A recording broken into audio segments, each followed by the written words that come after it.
We provide you the platform to turn your dreams into reality. Give wings to your aspirations with KR Mangalam University. और देहरादून से बड़ी खबर, कांवड़ यात्रा में खाने पीने की चीजों पर सख्त निगरानी। सीएम धामी ने थूक जिहाद को लेकर कड़ी कार्रवाई के निर्देश दिए हैं। थूक जिहाद जैसी घटनाएं पहले भी सामने आई थी। खाने पीने की चीजों में साफ सफाई बहुत जरूरी। सीएम धामी की तरफ से ये साफ निर्देश अधिकारियों को दिए गए हैं। पहले भी हमने कठोर कार्रवाई की थी और आगे भी करेंगे अगर कोई इस तरह का कृत्य करता पाया गया। तो कांवड़ यात्रा को लेकर सीएम धामी भी सख्त हैं। अधिकारियों को साफ निर्देश दिए गए हैं कि कांवड़ यात्रा रूट पर जो भी होटल, ढाबे या फिर रेस्टोरेंट पड़ते हैं वहां पर साफ सफाई की व्यवस्था की जाए। कहीं पर भी थूक जिहाद जैसे कृत्य सामने ना, इसको लेकर अधिकारी लगातार कार्रवाई करें। पिछले समय में थूक जिहाद जैसी घटनाएं आई थी और भोजन को, खाद्य पदार्थों को इस प्रकार से अशुद्ध करना किसी भी कीमत पर देवभूमि में बर्दाश्त नहीं किया जाएगा। हमने उसके खिलाफ पहले भी कठोर कार्रवाई की है, आगे भी हम कठोर कार्रवाई करेंगे। यूपी में कांवड़ यात्रा से पहले विवाद, नेम प्लेट और धर्म के नाम पर चेकिंग को लेकर सियासत तेज। एसपी नेता एसटी हसन का बड़ा बयान, कपड़े उतरवाकर चेकिंग करने के मामले पर भड़की एसटी हसन। पहलगाम के आतंकियों से तुलना की है। कपड़े उतरवाकर चेकिंग करने वाले भी आतंकी हैं, एसटी हसन की तरफ से ये कहा गया है। और ढाबों पर जाकर लोगों की जांच करने का अधिकार किसने दिया? धर्म पूछकर कपड़े उतरवाने वाले और आतंकियों में क्या फर्क है? एसटी हसन की तरफ से ये बड़ा बयान सामने आया है।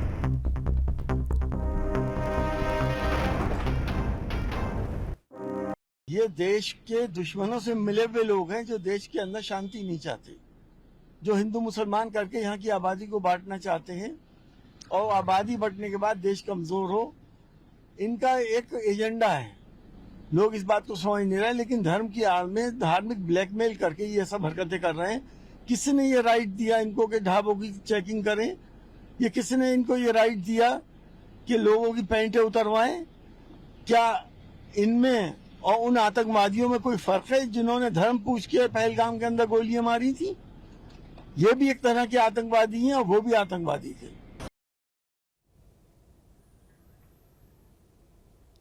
और फिलहाल कांवड़ यात्रा को लेकर किस तरह की तैयारियां की गई हैं प्रशासन की ओर से, क्या कुछ ठोस कदम उठाए जा रहे हैं वो भी जानने की कोशिश करेंगे। देहरादून से हमारे साथ अजीत राठी जुड़ गए, इसके अलावा मेरठ से उवैस भी हमारे साथ जुड़े हैं। उवैस, सबसे पहले आपके पास आना चाहेंगे, किस तरह की इस बार व्यवस्थाएं की जा रही, क्योंकि पिछली बार काफी ज्यादा बवाल भी देखने को मिला था जब कांवड़ यात्रा रूट पर कुछ होटल और ढाबों पर पहचान छिपाकर होटल ढाबा चलाया जा रहा था। इस तरह का मामला सामने आया था, तब पिछली बार काफी ज्यादा बवाल हुआ था।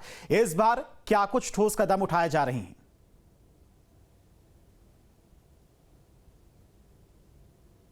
अरुण जी, मैं बता दूं कि पिछली बार की तुलना में अब की बार जो विभागों की संवेदना है और विभागों की जो सतर्कता है वो कांवड़ यात्रा को लेकर और भी ज्यादा बढ़ गई है, क्योंकि पिछली बार काफी सारी चीजों को लेकर बहुत बड़ी बड़ी चीजों का तो तूल बनाया गया था। सबसे ज्यादा जो व्यवस्था रही थी वो सबसे पहले मैं बिंदुवार आपको बस समझा देता हूं। सबसे पहला मसला रहा था डीजे वॉर का। यहाँ उत्तराखंड से आने वाले जितने भी शिव भक्त थे वो साथ में बड़े बड़े विशालकाय डीजे लेकर चला करते थे और मेरठ में जो बॉर्डर पर सिवाय टोल टैक्स है वहां पर डीजे वॉर हुआ करता था। एक बड़ा हुजूम जो था वो जमा हो जाया करता था, जिसमें काफी लहूलुहान भी हुए, कांवड़िया आपस में लड़ाइयां हुई और बवाल जैसी स्थिति जो थी वो पैदा हुई। दूसरा मसला जो रहा वो रहा दूषित भोजन को खिलाने को लेकर। और तीसरा मसला जो था जिसके ऊपर सियासत भी जो गर्म हो रही है वो है कि विशेष संप्रदाय के लोगों के द्वारा खाद्य व्यंजन सड़कों पर बेचना। अब शुरुआत करते हैं सबसे पहले डीजे वॉर को लेके जो है वो जिला प्रशासन ने नीतियां जो है तय की हैं। एक सीमित जो साइज है वो बता दिया गया था कि लगभग 12 फीट से ऊंचा डीजे नहीं होगा, 10 फीट उसकी चौड़ाई उससे ज्यादा नहीं होगा और डेसिबल जो है उसका पर्टिकुलर तय किया जाएगा। एक जगह जमावड़ा लगाकर आप उसे नहीं बजाएंगे, हुजूम इकट्ठा नहीं होंगे। मेरठ पुलिस ने तो इतना तक किया है कि लगभग 1 दर्जन जो वीडियो इन्फ्लुएंसर्स हैं उन्हें नोटिस तक जारी कर दिया है, क्योंकि वीडियो इन्फ्लुएंसर शिव भक्तों के बीच में रहकर ड्रोन उड़ाया करते थे, झांकियों की रिकॉर्डिंग किया करते थे, लोगों से बातचीत किया करते, तो इस दौरान जो था वह जमावड़ा लग जाता था और बवाल जैसी स्थिति जो थी वो पैदा हो जाती थी। अब दूसरा मसला जो है वो है दूषित खाने को खिलाने को लेकर।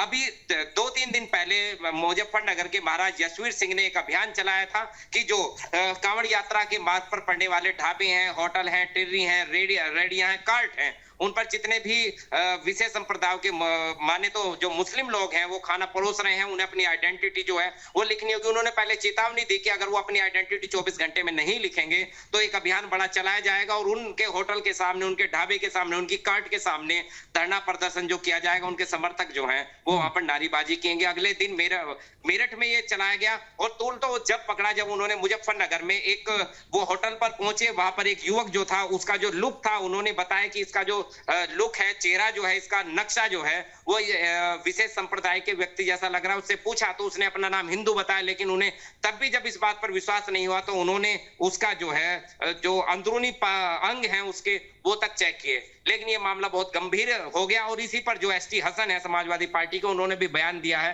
कि इस तरीके से किसी के कपड़े उतरवाकर उसकी आइडेंटिटी चेक करने वालों में और पहलगांव में लोगों के ऊपर गोलियां बरसाने वालों ने जिन्होंने रिलीजन आइडेंटिटी देखकर अटैक किया, उन दोनों में क्या फर्क रह गया। तो इन सब चीजों को लेकर और ये जब पुराने सालों की नजीरें थी प्लस अभी पिछले 10-15 दिन से जो ये बवाल चल रहे हैं, इनके ऊपर जितनी भी ये चीजें रही, इनका एक बड़ा उदाहरण जो था उसे सामने रखकर, उस नजीर को सामने रखकर जो जिला प्रशासन है वो बहुत ज्यादा तैयारियों में लगा हुआ। पूरा प्रयास है कि कांवड़ यात्रा किसी तरीके से प्रभावित ना हो और बवाल जैसी स्थिति जो न बने और ये संपन्नता अच्छे से संपन्न हो जाए, शांतिपूर्वक माहौल जो था वो बना प्रशासन की रहे। तरफ से अपनी तरफ से पूरी व्यवस्थाएं की जा रही हैं। अजीत, अगर देहरादून की बात करें, कांवड़ रूट की बात करें, तो मुख्यमंत्री की तरफ से, पुष्कर सिंह धामी की तरफ से पहले ही सख्त निर्देश दे दिया गया है कि अगर मिलावट की जाएगी, थूक जिहाद जैसे कृत्य किए जाएंगे तो कठोर कार्रवाई की जाएगी।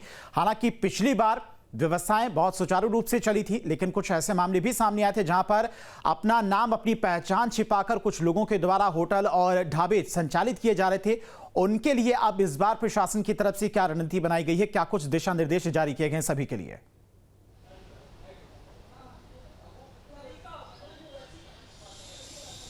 देखिए, पिछले साल आपने देखा होगा जब कांवड़ यात्रा चल रही थी तो उससे पहले ही उत्तर प्रदेश, उत्तराखंड और एक और राज्य ने ये दिशा निर्देश जारी किए थे कि जो भी ढाबे का या रेस्टोरेंट का जो भी संचालक होगा वो अपना नाम लिखेगा बाहर, नाम और नंबर दोनों लिखे जाएंगे। लेकिन ये मामला PIL दाखिल हुई थी इस मामले में सुप्रीम कोर्ट में। सुप्रीम कोर्ट ने तीनों राज्यों को एक नोटिस भी जारी किया था और उस व्यवस्था को बदल दिया था। इस बार एहतियात बरतते हुए उत्तराखंड सरकार ने ये जरूर एक हिदायत जारी की है। कल मुख्यमंत्री की तरफ से एक आदेश हुए हैं और ये गवर्नमेंट का एक आदेश भी जारी हो गया है कि कांवड़ यात्रा मार्ग पर जितने भी ढाबे होंगे, जितने भी रेस्टोरेंट होंगे, जितने भी होटल होंगे, तो उनको अपने फूड लाइसेंस का नंबर डालना पड़ेगा। यानी आप जो फूड लाइसेंस लेते हैं रेस्टोरेंट चलाने के लिए, ढाबे चलाने के लिए, या आप और तो जो वो नंबर आपको बाहर प्रदर्शित करना होगा। अगर आप ऐसा नहीं करेंगे तो आपके खिलाफ कानूनी कार्रवाई की जाएगी और विधिक कार्रवाई की जाएगी जो उसके अंतर्गत आती है। इसी के साथ ही चूंकि मुख्यमंत्री की लगातार हिदायत है और पिछले 6-7 दिन पहले मुख्य सचिव ने खुद हरिद्वार में जाकर के बैठकें ली थी। एडजॉइनिंग डिस्ट्रिक्ट जो उत्तर प्रदेश के हरियाणा के लगते हैं वहाँ के अधिकारी भी वहाँ पर आए हुए थे। एक समन्वय बैठक हरिद्वार में हुई थी। उससे पहले कमिश्नर गढ़वाल ने भी एक बैठक ली थी और कल फिर मुख्यमंत्री पुष्कर सिंह धामी हरिद्वार जा रहे हैं। और जो ये कांवड़ की जो तैयारियाँ हैं, क्या क्या होना है, क्या क्या गाइडलाइन बननी है, चूँकि 11 तारीख से कांवड़ शुरू हो जाएगी, तो इसीलिए मुख्यमंत्री धामी की कल की जो बैठक है ये बहुत महत्वपूर्ण है। इसको बहुत महत्वपूर्ण माना जा रहा है और आगे के दिशा निर्देश इसी बैठक से जारी होंगे। लेकिन फिर भी जिला प्रशासन और पुलिस को सख्त हिदायत दी गई है कि किसी भी तरह की कोई कोताही ना बरती जाए और चाहे वो जो एक फूड लाइसेंसिंग का जो एक नंबर होता है उसको प्रदर्शित करने की बात हो या कांवड़ यात्रा को सुरक्षित और सुगम चलाने की बात हो और उद्दंडियों के साथ सख्ती से निपटने का मामला हो, तो मुख्यमंत्री ने सख्त हिदायत दी है कि किसी भी तरह से कोई उत्पातियों के विरुद्ध जो कार्रवाई है उसमें कोई संकोच नहीं किया जाना चाहिए। कल की बैठक पर सभी की निगाहें टिकी हुई है। मुख्यमंत्री कल हरिद्वार में रहेंगे। रोड से लेकर के तमाम जो सुविधाएं, जो इंफ्रास्ट्रक्चर खड़ा होता है यात्रा के दौरान, और जो नहर की कांवड़ पटरी है उससे लेकर जो और भी सड़कें हैं, जो और भी मार्ग हैं, और इसके अलावा जो शहर की व्यवस्था है, नगर निगम की क्या व्यवस्था है, जिला प्रशासन ने क्या किया है, पुलिस की क्या तैयारी है और कितना पुलिस बल चाहिए, तो ये कल सब इन्हीं सब बिंदुओं पर समीक्षा होनी है। जी अजीत, अगर पिछली बार की देखा जाए तब जब कांवड़ यात्रा निकली थी उस रूट पर अधिकतर जो ढाबे थे या फिर दुकानें थी, रेस्टोरेंट थे और भी जो शॉप थी, अधिकतर लोगों ने अपनी पहचान छिपा रखी थी, नाम दूसरा रखा था, मालिक कोई और था। इस तरीके के तमाम मामले सामने आए थे, चाहे उत्तर प्रदेश की बात करें और चाहे उत्तराखंड की बात करें, और इसको लेकर बहुत ज्यादा सियासत भी देखने को मिली थी। लेकिन इस बार क्या इस तरह की व्यवस्थाएं की जा रही हैं? जैसा कि आपने जानकारी भी दी कि फूड लाइसेंस नंबर डालना होगा, लेकिन क्या फूड लाइसेंस नंबर डालने से पहचान हो पाएगी दुकान मालिक की, ढाबा मालिक की?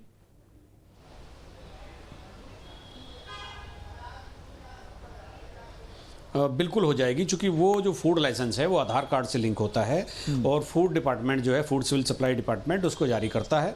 और रही घटनाओं की बात, तो पिछले साल आपने देखा होगा कि जो पहचान छुपाने वाले मामले थे वो भी सामने आए थे, और जो कहीं आपने मंगलौर के आसपास देखा होगा 2-3 घटनाएं हुई थी कि जब कावड़ियाओं ने सिविलियन जो एक जा रहे थे शांति प्रिय तरीके से अपने परिवार के साथ, उनकी कारों को पलट दिया था। तो चीज़ें दोनों ही तरफ हैं, दोनों ही तरफ की घटनाएं हुई थी। उस कार में मुस्लिम महिलाएं थी और वो मुस्लिम युवक था जो अपने परिवार के साथ जा रहा था। वो घटना, वो वीडियो, वो खबर बहुत जो एक फेमस भी हो गई थी, वायरल भी बहुत हुई थी। तो ऐसा नहीं है कि एक ही तरफ दिक्कतें हो रही हैं, दिक्कतें दोनों की तरफ हैं। और जो डीजे वाली जो एक बात अभी हमारे सहयोगी बता रहे थे, तो पिछले साल हरिद्वार में एक घटना हुई थी। वो डीजे वॉल्यूम जितना उसका निर्धारित था उससे ज़्यादा बज रहा था, उससे ज़्यादा लाउड था, और वहीं एक वृद्ध की हार्ट अटैक से मौत हो गई थी। तो उसके पोस्टमार्टम में भी ये बात आई थी कि जो डीजे की जो आवाज़ थी वो बहुत ज़बरदस्त थी, उसने हार्ट अटैक को, मतलब उसकी वजह से हार्ट अटैक हुआ। कहीं जगह शीशे चटकने की चीज़ें, घटनाएं सामने आई थी। लाउड डीजे बज रहा था और शीशे चटक गए, कई होटल के, कई मकानों के।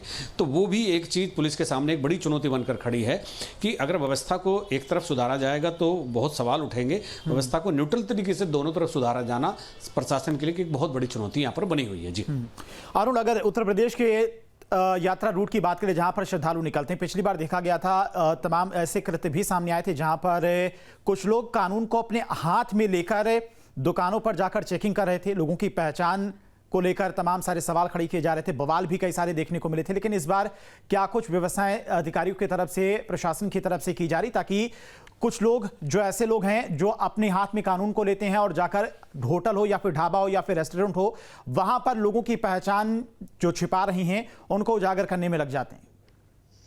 जी बिल्कुल, एक बड़ा शिव भक्तों का जो प्रतिशतता है वो मेरठ से, मुजफ्फरनगर से, गाजियाबाद से दिल्ली की तरफ बढ़ती है। अगर बात करें हम इस दिल्ली देहरादून बाईपास की, तो इस पर लगभग 10,000 से ज्यादा ऐसे प्रतिष्ठान हैं जो खाद्य व्यंजन जो है वो परोसते हैं। इसके पर बात करें अगर आइडेंटिटी वाली, तो जब हम किसी फूड लाइसेंस को बनवाते हैं तो उसकी नॉर्म्स में भी जो है वो बिल्कुल साफ साफ लिखा हुआ है कि जो प्रतिष्ठान धारक है, जो प्रतिष्ठान संचालक है, उसका ऑपरेटर है, जो उसे चलाने वाला है, उसे अपने प्रतिष्ठान का जो मुख्य द्वार है उसके सामने बड़े बड़े साफ साफ शब्दों में संचालक का नाम लिखना होगा। दूसरे नंबर पर अपना मोबाइल नंबर लिखना होगा। तीसरे नंबर पर जो फूड लाइसेंस है उसकी संख्या लिखनी होगी और उसे रेस्ट लिस्ट भी लिखनी होगी। क्योंकि काफी बार देखा गया था कि कुछ लोग अवसर पाकर जो है वो किसी भी खाद्य व्यंजन का जो कीमत है वो काफी बढ़ा देते हैं, जो कि सामान्य तौर पर जो उसकी कीमत होती है उससे कहीं ज्यादा होती है और बवाल का एक बड़ा कारण होता है। इसकी जो बड़ी जिम्मेदारी है वो फूड सेफ्टी डिपार्टमेंट ने ले ली है, क्योंकि वो जहां भी प्रतिष्ठान चलाने वाले व्यक्ति के पास जा रहा है वो उसे इसी बात का हवाला दे रहा है कि देखिए, हमने हमारे विभाग के द्वारा जो भी आपको फूड लाइसेंस दिया गया है उसमें ये नॉर्म्स है कि आपको संचालक का नाम, मोबाइल नंबर, क्या आप बेच रहे हैं और कितने में आप बेच रहे हैं, ये सब आपको प्रॉपर लिखना होगा। तो ऐसी लगभग 200 से ज्यादा दुकानें हैं जिन लोगों ने उस गाइडलाइन को पूरा किया है बिना किसी विवाद के, और उन्होंने अपने द्वार पर अपना नाम लिखा है, क्या बेच रहे हैं ये लिखा, अपना मोबाइल नंबर लिखा और रेस्ट लिस्ट को भी जो है वो दर्शित किया है, ताकि अगर कोई भी शिव भक्त वहां पर कोई खाना खाए तो उसे पता होना चाहिए कि जो रेस्टोरेंट है, ये जो ढाबा है या ये जो ठेला है, इसका मालिक कौन है, इसकी कितनी कीमत है इस व्यंजन की और ये क्या व्यंजन है। ठीक है अरुण और अजीत, आप दोनों का बहुत बहुत शुक्रिया तमाम सारी जानकारी के लिए। जहां भक्ति है हर शब्द में, कथाओं में छुपे हैं दिव्य रहस्य और ज्योतिष देता है जीवन को दिशा। धर्म से जुड़ी हर बातों को जानने के लिए हमारे चैनल स्तुति को सब्सक्राइब करें। चैनल पर जाने के लिए इस लिंक पर क्लिक करें।